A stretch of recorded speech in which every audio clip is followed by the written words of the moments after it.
თბილისში ევროკავშირის აღმოსავლეთ პარტნიორობის კულტურის პროგრამის ფარგლებში საერთაშორისო კონფერენცია ტარდება.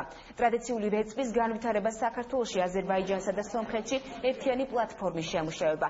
ეს არის პროგრამა, რომლის პარალელურად სამხრეთ კავკასიის ტრადიციული რეწვის ნამუშევრების ერთობლივი გამოფენა კონკურსი მიმდინარეობს. გამოფენაში 69 ქართველი რეწვის სპეციალისტი მონაწილეობს. რეწვის ნამუშევრების გამოფენა დღეს თბილისის მერმა გიგი უგულავამ დაათვალიერა.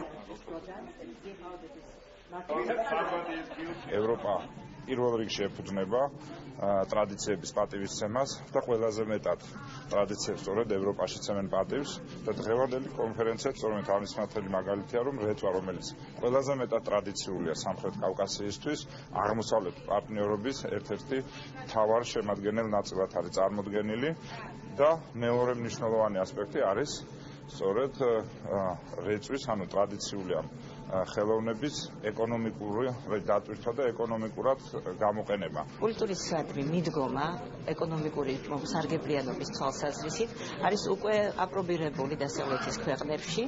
ეს არის 2000 წლიდან დაიწყო ეს შემოქმედებითი ეკონომიკის პოტენციალის მუშაობა და სწორედ ეს კონფერენცია მიზნად ისახავს, რომ შემოქმედებითი ეკონომიკა დაინერგოს საქართველოს სინამდვილეში.